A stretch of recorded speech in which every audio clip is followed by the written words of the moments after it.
आपका दिमाग तो ऊपर है। तो वहाँ कितनी सुविधा पैदा कर दी जाए कि वो भाव ठीक हो जाए। तो यहाँ आके वो चीजें जब मोदी भैया ने इतने विश्लेषण से समझाई तो वो बातें तो बहुत दिल को छू गई। और इतनी कृतज्ञता है मोदी भैया के बारे में। अच्छा, मोदी भैया के बारे में भी क्या कृतज्ञता है, इससे पहले भगवान भैया के बारे में, फिर गणेश बागड़िया सर के बारे में, फिर श्रद्धेय नागराज जी के बारे में, फिर यहाँ जितने मजदूरों के बारे में, उसका ध्यान में आता है। तो फिर सबसे बड़ी तो प्रकृति है। प्रकृति के साथ जो हम इतना अन्याय कर रहे हैं, ये किस लिए? तो मूलभूत आवश्यकताएं भी थोड़ी सी है। अब मेरे पास तो 5 जोड़ी कपड़े हैं और इससे मेरा चल जाता है, बल्कि कई दफा 5 जोड़ी ज्यादा दिले रह जाते हैं। भैया इतना परिवार और परमात्मा ने अभी तक इतना समझ दी है कि भैया शरीर को ध्यान रखना है, तो 2 जोड़ी कपड़े जिस टाइम मैले हो जाते हैं, 2 जोड़ी धुल जाते हैं, तो हो जाता है। तो मतलब कहने का कि आवश्यकता होगी। अच्छा, आहार की भी बात है। आप हम आज की डेट में अगर हम ये देखें तो सिर्फ आहार पे हमारा 5% भी खर्च नहीं होता, बाकी 95% तो कपड़ों पे, मकान पे, महंगे मोबाइल के ऊपर, महंगी गाड़ी के ऊपर। शुरू में हम मर्सिडीज से नीचे तो बात ही नहीं करते। लेकिन आज ये स्थिति है कि हमारे बच्चे भी हैं तो उनके अंदर भी वो संस्कार कहीं ना कहीं गए हैं। तो क्या होता है कि हम हमेशा जो है पुरानी गाड़ी बातों से कहने का मतलब ये है कि सुख सुविधा का भी पूरा ध्यान हो जाता है और उसमें पैसे भी ज्यादा खर्च होते हैं। तो ये कहीं ना कहीं इन बातों से इस बात को नहीं यही बयान करते हैं।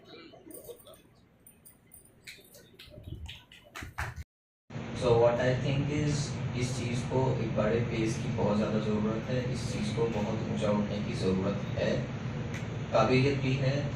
So not just अपने ऊपर काम करना, but also I want to contribute as a teenager, as a person with young energy.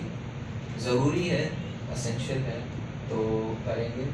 And बहुत सारी चीज़ों पे थॉट भी है, शेयर करना है, टाइम ऐसी है, बट स्टिल यहाँ पर होल्ड करते हैं। थैंक यू यूएचवी, और आगे धीरे धीरे करके I look forward to contribution to this. Thank you. प्रतिकूल परिस्थितियों का सामना करते हुए लेकिन संघर्ष नहीं छोड़ा, हम अपने लक्ष्य में लगे। तो हम अपने जीवन का कोई लक्ष्य निर्धारित करें। लक्ष्य विहीन जीवन कोई जीवन नहीं होता। हम आज जिस अवस्था में हैं तो गोल ऑफ लाइफ, जीवन का लक्ष्य निर्धारित करें कि कहाँ से कहाँ तक पहुँचना है। तो सभी के जीवन का लक्ष्य जो वेद ऋषियों ने दिया है कि हमारा लक्ष्य होना चाहिए कि अंतरात्मा में जो परमात्मा विद्यमान है उनसे सानिध्य प्राप्त करना। उपवास करते हैं हम, आप भी उपवास करते होंगे। उपवास माने व्रत, व्रत का अर्थ होता है उप माने समीप और उपवास माने रहना। हम उस परमात्मा शक्ति से जुड़ने का प्रयास करें, एक हो जाए, उससे हम अपने को बिल्कुल एकाकार करते हैं। ये हमारे व्रत का अभीष्ट है। केवल भोजन छोड़ देना, फलाहार कर लेना, ये तो शरीर की आवश्यकता की पूछ करते हैं। हल्का शरीर रहेगा, आप फलाहार लेंगे, उधार लेंगे, लेकिन लक्ष्य हमारा ये है कि हम परमात्मा के सानिध्य को अधिक से अधिक समय दे सकें। तो हम इस संस्था के माध्यम से, हमारा भी जो संस्था के प्रबंधक हैं आदरणीय बागड़िया जी, उनसे हमारा संपर्क नहीं हो पाया है, वो इस समय है भी नहीं, शायद 15 तक आ जाएंगे। तो हम इस दिशा में ये अद्भुत प्रयास है, अनोखा प्रयास है कि कहाँ कहाँ आपका नेपाल से या आपका हरियाणा से और काफ़ी दूर से लोग आकर के इस संस्था से संबद्ध हो रहे हैं। ये बड़े गर्व की बात है।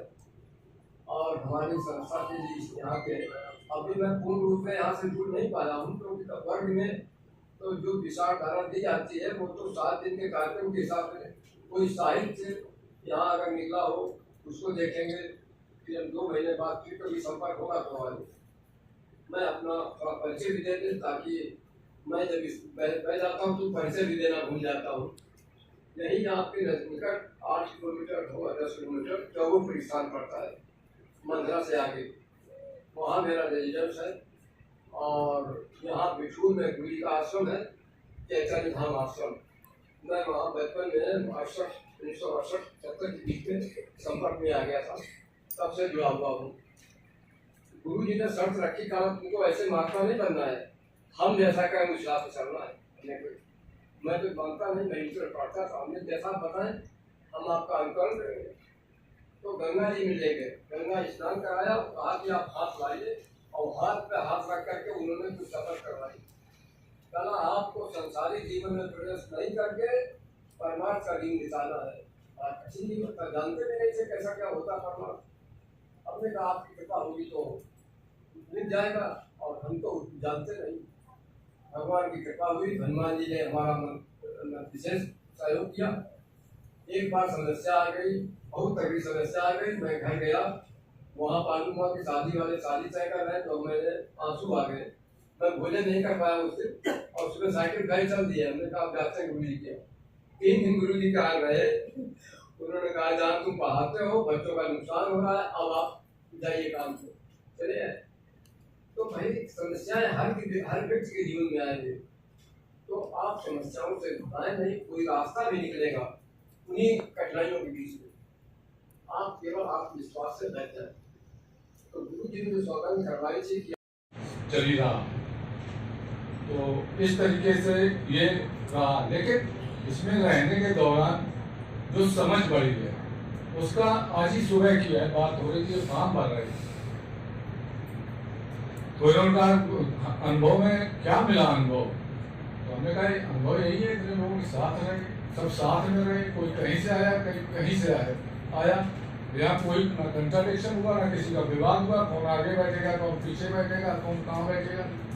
फिर देखो कैसे क्लिक किया कि हमारा सबका यहाँ पे ऑब्जेक्टिव एक था, ये सुख और समृद्धि को कैसे पाना है ये समझना था। उसके चलते ना लिंग भेद है रह गया यहाँ पे, ना यहाँ उम्र का भेद है, ना यहाँ जन्मगत जो भेद है वो भेद है, ना बड़ा छोटा का भेद है, ना ये यहाँ पे वो सारे भेद खत्म हो गए, क्योंकि ऑब्जेक्टिव हमारा बदल गया। तो मैं केवल उदाहरण इसलिए दे रहा हूँ कि ये इसकी जब हमारी समझ बढ़ती है तो कैसे चीज़ों को देखने का नजरिया बदल जाता है। तो ये आज ही सुबह का था, तो मुझे लगा आपसे एक्सपीरियंस शेयर करूँ।